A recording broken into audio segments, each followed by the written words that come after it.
Selamat pagi, berjumpa kembali dengan Ibu Dwi Hastuti dalam mata pelajaran IPA. Hari ini kita akan belajar tentang materi polusi. Kompetensi dasar dan tujuan pembelajaran adalah sebagai berikut.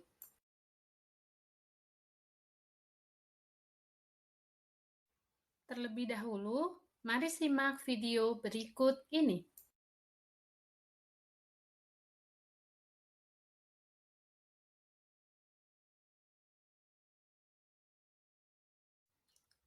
Apa yang dapat kalian simpulkan?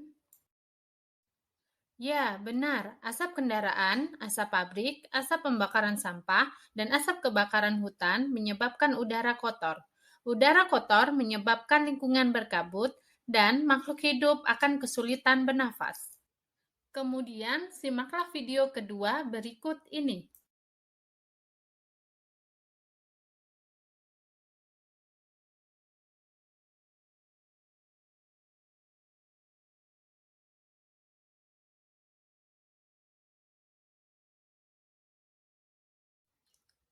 Apa yang dapat kalian simpulkan? Ya, benar. Sungai kotor karena sampah dan limbah. Dan sungai dipenuhi oleh busa deterjen limbah rumah tangga. Dari video tersebut menunjukkan beberapa contoh polusi yang ada di lingkungan sekitar kita. Polusi sangat mengganggu, bahkan bisa merusak ekosistem yang ada di suatu lingkungan. Untuk lebih jelasnya, mari kita belajar bersama. Simaklah peta konsep tersebut.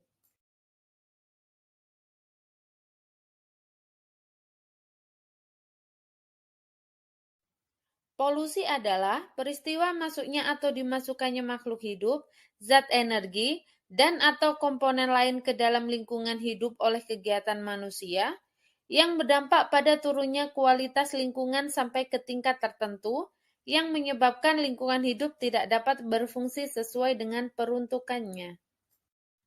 Sedangkan polutan adalah zat yang dapat mencemari lingkungan dan dapat mengganggu kelangsungan hidup makhluk hidup. Parameter polusi yang pertama adalah parameter fisik. Parameter fisik merupakan parameter yang dapat diamati akibat perubahan fisika. Jenis-jenis parameter fisik adalah temperatur, warna,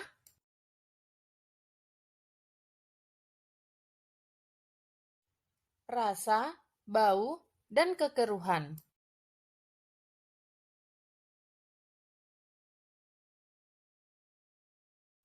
Parameter polusi yang kedua adalah parameter kimia. Parameter kimia polusi misalnya karbon dioksida, pH, alkalinitas, fosfor, dan logam-logam berat. Sifat air bergantung pada besar kecilnya pH. Semakin pH normal mendekati angka 7, maka kondisi air semakin baik. Parameter polusi yang ketiga adalah parameter biologi. Parameter biologi polusi berupa makhluk hidup yang peka terhadap perubahan kondisi lingkungan tertentu. Siput dan planaria adalah contoh hewan yang peka terhadap pencemaran. Jenis-jenis polusi menurut tempat terjadinya terbagi menjadi 3. Yang pertama, polusi udara. Polusi udara adalah keadaan udara yang telah mengandung substansi fisik, kimia, partikel ataupun biologis di dalam atmosfer yang membahayakan makhluk hidup.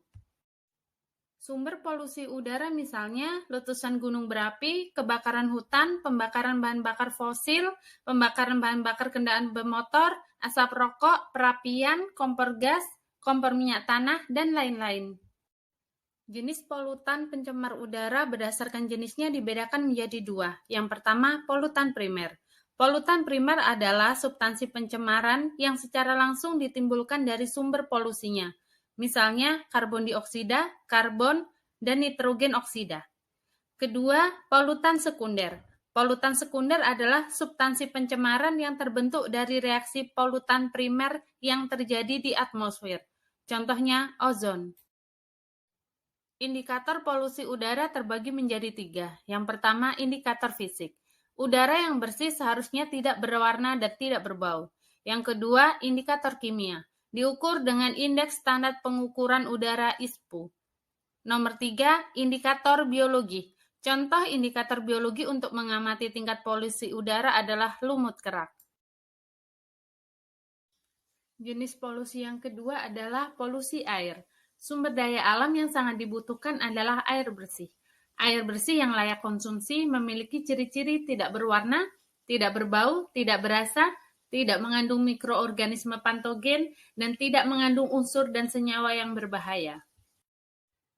Sumber polusi air berasal dari 3 jenis kegiatan. Yang pertama, kegiatan industri. Kegiatan industri menghasilkan limbah organik yang berbau dan limbah anorganik berupa cairan panas, berbuih, berwarna, serta mengandung asam belerang. Yang kedua, berasal dari kegiatan pertanian. Penggunaan pupuk dan pestisida yang berlebihan dan tidak terserap oleh tumbuhan akan terbuang ke air. Yang ketiga, berasal dari kegiatan rumah tangga, menghasilkan limbah organik berupa kulit buah, kulit sayuran, sisa makanan, dan untuk limbah anorganik berupa besi, kaleng, plastik, aluminium, dan lain-lain. Indikator polusi air terdapat 3 jenis. Yang pertama, indikator fisik. Terdiri dari warna, bau, kejernihan, kekentalan, suhu, dan adanya endapan. Yang kedua, indikator kimia. Terdiri dari nilai DO dan nilai BOD. Semakin tinggi nilai DO, maka kondisi air semakin baik. Sedangkan semakin tinggi nilai BOD, maka kondisi air semakin buruk. Yang ketiga, indikator biologi. Berdasarkan adanya bakteri dan plankton, air yang tercemar akan mengandung bakteri Escherichia coli, protozoa parasit. Sedangkan air yang bersih akan mengandung fitoplankton dan zooplankton. Jenis polusi yang ketiga adalah polusi tanah. Polusi tanah adalah masuknya bahan kimia, fisik, atau biologis ke dalam tanah, di mana benda-benda tersebut dapat merusak struktur tanah dan membuat tanaman menjadi sulit untuk beradaptasi. Sumber polusi tanah berasal dari 3 jenis kegiatan. Yang pertama, kegiatan industri menghasilkan limbah, padatan, maupun cairan. Yang kedua, berasal dari kegiatan pertanian. Penggunaan pupuk dan pestisida secara terus-menerus dapat merusak struktur tanah dan kesuburan tanah. Yang ketiga, berasal dari kegiatan rumah tangga yang menghasilkan limbah padatan maupun cairan. Misalnya, sampah anorganik plastik yang tidak dapat diuraikan oleh mikroorganisme, dan limbah cairan deterjen yang terserap ke tanah sehingga membunuh organisme yang hidup dalam tanah. Indikator polusi tanah ada 3 jenis. Yang pertama, indikator fisik. Misalnya, warna tanah, kedalaman lapisan tanah, kepadatan tanah, tekstur tanah, dan endapan pada tanah. Yang kedua, indikator kimia. Misalnya pH, salinitas, kandungan senyawa kimia organik, fosfor nitrogen, logam berat, dan radioaktif. Yang ketiga, indikator biologi. Cacing tanah adalah salah satu indikator biologi pada pengukuran tingkat polusi tanah. Dampak polusi udara terhadap lingkungan adalah sebagai berikut. Yang pertama, gangguan kesehatan. Polutan yang berupa partikel kecil dan gas dapat mencapai paru-paru. Dari paru-paru, zat pencemar diserap oleh sistem peredaran darah dan menyebar ke seluruh tubuh. Paling banyak dijumpai adalah penyakit ISPA, misalnya asma, bronkitis, dan gangguan pernapasan. Yang kelima adalah hujan asam. Hujan asam adalah hujan yang turun membawa zat kimia yang bersifat asam. Gas nitrogen dioksida dan sulfur dioksida merupakan polutan utama penyebab hujan asam. Hujan asam dapat menyebabkan terganggunya pertumbuhan dan perkembangan, mempengaruhi kualitas air tanah dan air permukaan, bahan-bahan yang terbuat dari logam berkarat, dan benda-benda yang terbuat dari batu akan rusak. Pencegahan polusi udara yang bisa kita lakukan adalah yang pertama, dengan kegiatan reboisasi. Kedua, tidak membakar sampah. Ketiga, tidak merokok. Keempat, bersepeda atau berjalan kaki dalam melaksanakan aktivitas. Kelima, menggunakan transportasi umum daripada transportasi pribadi.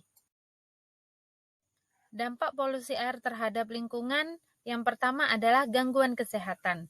Air limbah yang tidak dikelola dengan baik menyebabkan berbagai penyakit karena mengandung virus dan bakteri. Selain itu, bisa digunakan sebagai sarang nyamuk dan lalat yang membawa penyakit tertentu. Yang kedua, dampak terhadap lingkungan. Pembuangan limbah ke perairan menyebabkan pencemaran. Limbah organik yang dibuang dapat menyebabkan terjadinya blooming alga, sehingga menghambat sinar matahari masuk ke dalam air dan kandungan oksigen terlarut menjadi berkurang. Air limbah sering menimbulkan bau yang tidak sedap, warna keruh sehingga mengganggu kenyamanan dan keasrian. Yang ketiga, mengganggu ekosistem.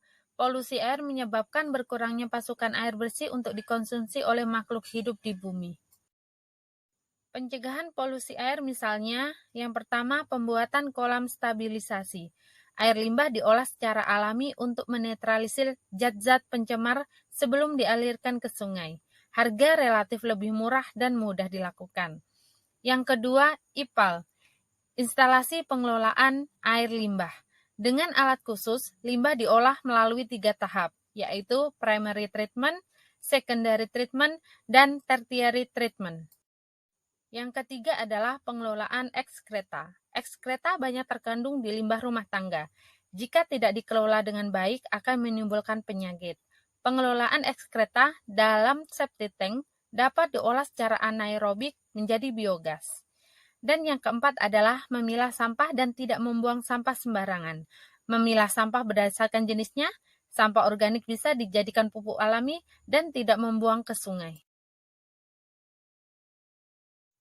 Dampak polusi tanah terhadap lingkungan yang pertama adalah gangguan kesehatan. Tanaman yang hidup di tanah tercemar kemudian dikonsumsi manusia menyebabkan berbagai penyakit. Misalnya, kandungan timbal menyebabkan kerusakan otak dan ginjal manusia. Yang kedua, mengganggu keseimbangan ekosistem. Cacing yang berfungsi menyuburkan tanah tidak dapat bertahan hidup di tanah yang tercemar, sehingga menyebabkan tanah tandus dan berpengaruh pada tumbuhan yang hidup. Yang ketiga, perubahan struktur tanah. Tanah yang terkontaminasi limbah kimia menyebabkan struktur tanah dan unsur hara berubah. Pencegahan polusi tanah dapat dilakukan dengan teknik remediasi. Remediasi adalah kegiatan membersihkan permukaan tanah yang tercemar. Terdiri dari 2 jenis, yaitu teknik in situ dan teknik ex situ. Yang kedua, teknik bioremediasi. Bioremediasi adalah proses pembersihan pencemaran tanah dengan menggunakan mikroorganisme berupa jamur dan bakteri. Yang ketiga adalah meminimalisir penggunaan pestisida, mengganti penggunaan pestisida untuk membunuh hama dengan membiarkan musuh alami hama tersebut. Yang keempat dengan 3R, recycle, reuse, dan reduce, menggunakan kembali sampah yang masih dapat digunakan, mengurangi segala sesuatu yang mengakibatkan sampah, dan mengolah kembali sampah menjadi barang dan produk yang bermanfaat. Yang kelima adalah eco-friendly, penggunaan produk yang ramah lingkungan, menggunakan barang usable, penggunaan tote bag dari kain sebagai pengganti plastik. Sekian materi tentang polusi kali ini.